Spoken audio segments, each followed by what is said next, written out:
తిరుమల తిరుపతి దేవస్థానంలో పాలక మండలి సభ్యుడు భానుప్రకాష్ రెడ్డి మరో అవినీతి కుంభకోణాన్ని వెలికితీశారు. తులాభారం డబ్బును అక్కడి సిబ్బంది తస్కరించినట్లు ఆయన ఫిర్యాదు చేశారు. 2029 నుంచి 24 వరకు తులాభారంలో జరిగిన అక్రమాలపై విజిలెన్స్ ఎస్పీకి ఆయన ఫిర్యాదు చేశారు. గతంలో ఉన్న ఉన్నతాధికారులు విజిలెన్స్ సిబ్బందిపై విచారణ చేపట్టాలని ఆయన డిమాండ్ చేశారు. వైసీపీ ప్రభుత్వ హయాంలో టీటీడీలో అనేక అక్రమాలు జరిగాయని, పరకామణి దొంగతనం, కల్తీ నెయ్యి వ్యవహారంతో పాటు తులాభారంలో భక్తులు సమర్పించే కానుకలు సైతం చోరీ చేశారని ఆయన ఆరోపించారు.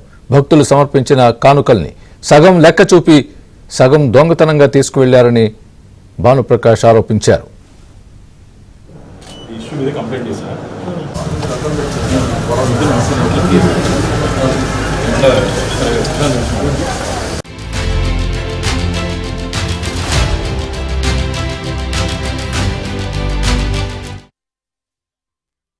హుండీల మిత్రులారా, అంటే ఒంటి మీద ఉన్నటువంటి మంగళ సూత్రాలతో పాటు హుండీలు వేసే సాంప్రదాయం ఉంది. ఆ హుండీలో సమర్పించిన కానుకలు కూడా 2019-24 వరకు అప్పుడు జరిగినటువంటి పరకామణిలో కోట్ల రూపాయలు దారి మళ్లిపోయింది. దాని మీద విచారణ చేసి లోక్ అదాలత్లు ఇటు చిట్టి కింద పంచాయతీ చేసినట్టు వారిని లోక్ అదాలత్లు రాజీ చేసి పంపించేశారు. ఇది తులాభారం అంశంలో కాంట్రాక్ట్ ఎంప్లాయీస్, అక్కడ ఉన్నటువంటి కాంట్రాక్ట్ ఎంప్లాయీస్ కొందరు నిత్యం రోజు లక్షల రూపాయలు తీసుకొని బయట వచ్చేశారు.